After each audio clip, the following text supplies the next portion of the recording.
Okay, our presenter today is Angela Homan, a teacher in the Penns Valley Area School District. And Angela, you can take it from here.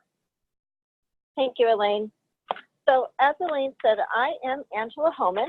I am a fourth grade elementary teacher in a small rural school district in Penns Valley. Just to give you a little bit of background, my school has about 100 students. Our district has a graduating class of about 100 students each year, but my whole building has 100 students. So change is hard for teachers, and you're probably wondering why I wanted to change.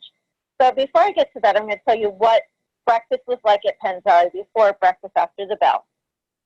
Students at our school got off the bus, or when they were dropped off by their parents, they went straight to the cafeteria if they were going to eat school breakfast, and they went to their homeroom if they were not. Our breakfast was served for approximately 20 minutes each morning, and it was supervised by paraeducators. My school, Miles Township Elementary, has approximately 40% of our students receiving free and reduced lunch. I attended the National Network of State Teachers of the Year conference, and I was invited to a presentation by No Kid Hungry. And as I sat there, I didn't think I really belonged in that presentation because my students were going to breakfast. We had a school breakfast program, and as far as the teacher was concerned, I thought everything was just fine. I sat in the program and I learned that at some schools there is a stigma for going to breakfast because students who don't go to breakfast get to go outside and have like an extra recess. We didn't have that. I learned that some students do not go to breakfast because of the location of the cafeteria. In all of our buildings, the cafeteria is centrally located and is actually right near where the bus drop-off is. And then I heard that some students don't go to breakfast because of a lack of social time, something that they lose.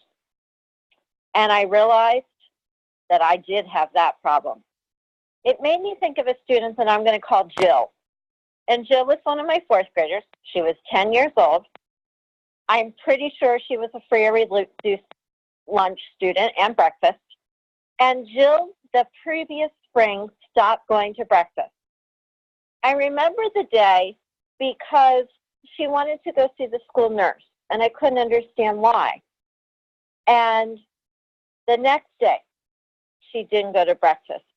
We're a small school. The paraprofessional came over and talked to her and said, remember, you went to the nurse yesterday. I think you went to the nurse because you were hungry. You need to eat breakfast. Breakfast is an important meal.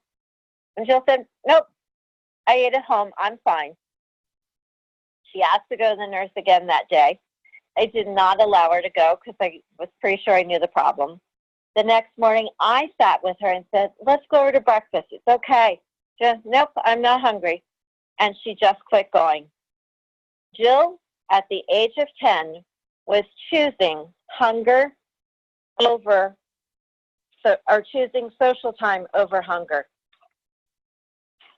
I became a teacher on a mission that was not going to allow that to happen again. I couldn't have Jill or any future Jills be coming to my class not able to learn because of a simple thing called hunger and social time. So I started formulating a plan. My poor principal was the first person I talked to. And I said, if a child has a reading need, we give them a reading intervention. Child has a math need, we come up with a math intervention. When a child has a hunger need, we need a hunger intervention. I explained to him what had happened, why I thought it happened. He agreed, he knew the student. He then met with the director of food services, and that was very easy. She was on board right away, and I was going to be allowed to pilot breakfast after the bell in my classroom for the next school year. I started the second week of school. During the first week of school, I sent a letter home to the parents explaining why I wanted to do this and what would be happening. I did add to my program that students could pack a breakfast at home and bring it to school. Some of my students have an hour-long bus ride to get here, and so they're getting on the bus just before 7 a.m., and perhaps it's just too early for them to eat at home, so they could bring their breakfast to school. The really only big thing that had to change in my classroom was that I added a student job to my normal classroom job, and that student's job was to take the trash can back to the cafeteria. It was surprising that trash cans became my biggest obstacle. I'll talk a little bit more about that. I don't know about other people's school districts, but my school district is very big on using every moment of instruction to the best of its ability. We want to have big rigor. We want to make sure our students are learning. To make sure that I still met that need, I used the time when my students are eating breakfast to do a morning read aloud. I have the best captive audience. They actually groan now when we quit because they're so hooked to our book. And we have great discussions. Those who are not eating breakfast, we might ask them to use their iPads and look up a word. We might look at where they are in a book as far as the geography. My only reservation about bringing syrup was bringing syrup into my classroom. And I have to tell you, we never spilled syrup, but we did one day spill a container of milk. But that was the only mishap we had. I learned a few lessons as I did my pilot. I learned that I needed to speak directly to the cafeteria staff. I'm a small school. Our breakfast staff is one person. And she has this real anxiety, and it's real, about she needs to clean up breakfast to get ready for lunch. Now, she is joined by one other worker at 10 o'clock, but she knows she has a lot to do and a little bit of time to do it. So she wanted to serve breakfast and clean it up right away. But when students had time to eat, and they weren't rushed, and they weren't forced, some of them wanted more food. So the director of food services understands that's profit, but the cafeteria worker feels the need. So what was happening was she went to her boss, I went to my boss, the two bosses talked to each other, and we were missing the information along the way. So I learned from that point to start having all conversations right with her directly, and she started coming to me.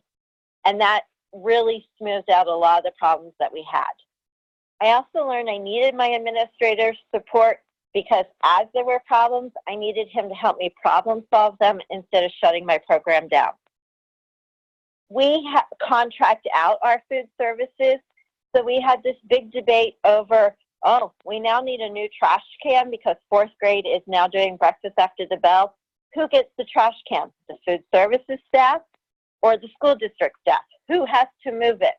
Again, once I found out that they were feuding about the trash can, I could go say, I need another trash can. We took one from another building that had some extras, and all was solved. As I was doing my pilot, other teachers started to get interested. So I had others who wanted to join my pilot, and my food services director was all excited, and she wanted to start the whole building right away. And we said, no, wait, we have to do this gradually. We've worked out problems for one classroom, but when we start to add a building, we need to do these slowly so that every problem can be solved as we're doing it. I also learned along the way that when there's a 2-hour delay, you also need to offer breakfast. We were not doing that. So we now offer a simple grab and go option so that students can always have breakfast.